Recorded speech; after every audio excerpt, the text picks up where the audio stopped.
तो ये रेफ्रिजरेटर जो है चालू नहीं हो रहा है। यहाँ पर अगर इसको हम चालू कर स्विच ऑन करते हैं तो यहाँ पर सुन सकते हैं कंप्रेसर में एक टिक करके आवाज़ आएगा, और ये सुन सकते हैं टिक करके आवाज़ आ गया, यानी इसकी ओवरलोड ने सप्लाई जो है छोड़ दिया है।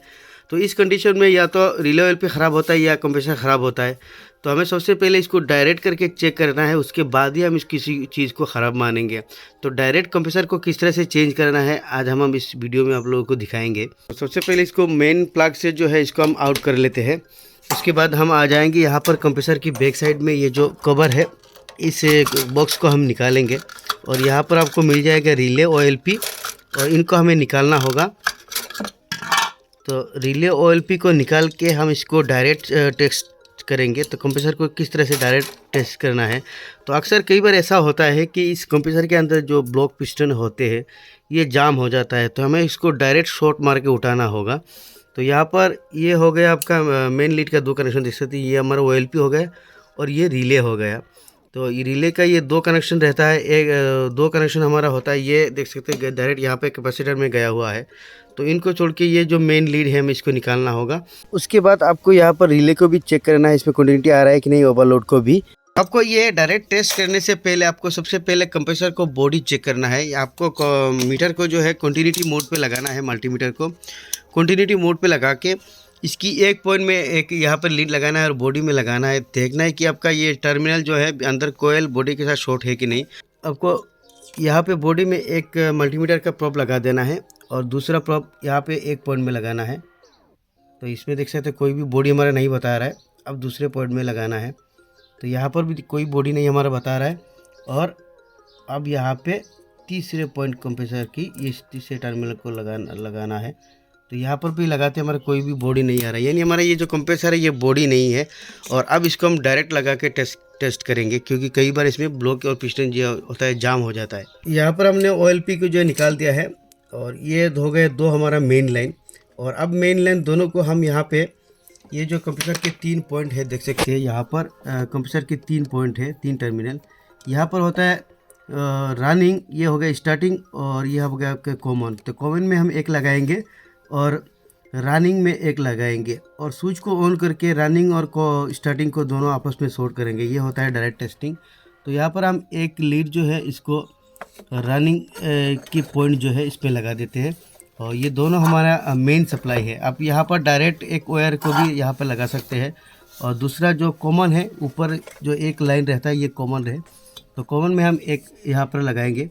और अब यहाँ पे स्विच को ऑन करके इन दोनों लाइन को यहाँ पे देख सकते हैं, ये हो गया हमारा रनिंग में एक पॉइंट हमने लगाया है, और ये आपका हो गया स्टार्टिंग। यहाँ पर देख सकते हैं ये हो गया स्टार्टिंग।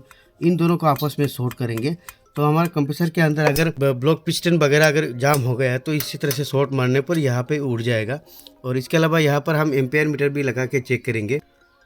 तो यहाँ पर एम्पेयर मीटर को हमने एक लीड पर यहाँ पर देख सकते हैं इसके अंदर डाल दिया है। तो हमारा फ्रिज कंप्रेसर जो है कितना एम्पेयर करंट ले रहा है वो भी आपको बता देगा। तो यहाँ पर अभी तक हमने चालू नहीं किया है, और अब हम कंप्रेसर को स्टार्ट करके इन दोनों लाइन को आपस में इस तरह से शॉर्ट करेंगे, तो हमारा कंप्रेसर जो है स्टार्ट हो जाएगा। तो अब हम कंप्रेसर को चालू कर रहे हैं, स्टार्ट करो।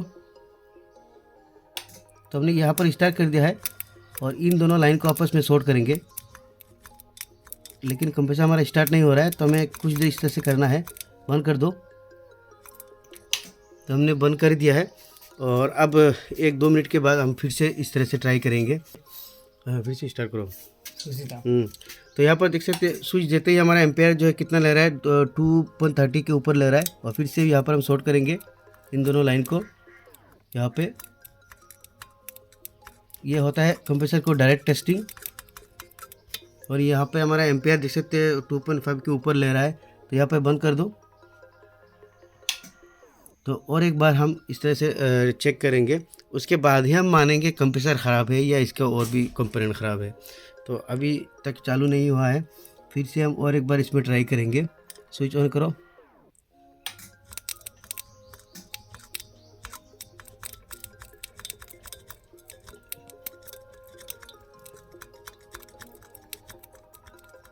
बंद कर दो।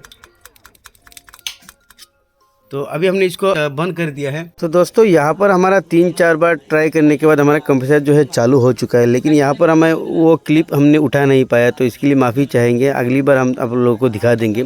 तो यहाँ पर आप लोगों को अभी हम OLP और रिले लगा के दिखा देते हैं कि हमारा ये कंप्रेसर स्टार्ट हो चुका है। तो अक्सर इस तरह की प्रॉब्लम जो होता है, हमारा ब्लॉक पिस्टन जाम होने की वजह से अंदर ब्लॉक हो जाता है, तो हमें इस तरह से डायरेक्ट शॉर्ट करने पर कंप्रेसर जो है उड़ जाता है। तो यहाँ पर हमने रिले OLP लगा के आप लोगों को दिखाते हैं कि हमारा कंप्रेसर जो चल रहा है, लेकिन वो वीडियो क्लिप हमने उठा नहीं पाया, इसके लिए माफ़ी चाहते हैं। आगे और एक बार कभी दिखाएंगे। तो गाइस देख सकते हैं हमने रिले OLP लगा दिया है, और अब इसको हम रिले OLP के साथ चेक करेंगे। स्विच ऑन करो। तो यहाँ पर सुन सकते हैं अभी कंप्रेसर हमारा चल रहा है। तो इस तरह से कोई भी कंप्रेसर अगर नहीं चल रहा है, इसके रिले में से टक करके आवाज़ आ रही है OLP में से, तो सबसे पहले आपको इसका बॉडी चेक कर लेना है, कंप्रेसर आपका बॉडी है कि नहीं। अगर बॉडी नहीं है तो आप इस तरह से डायरेक्ट शॉर्ट मार के कंप्रेसर को उठा सकते हैं कि इस कंडीशन में कंप्रेसर ख़राब नहीं होता है।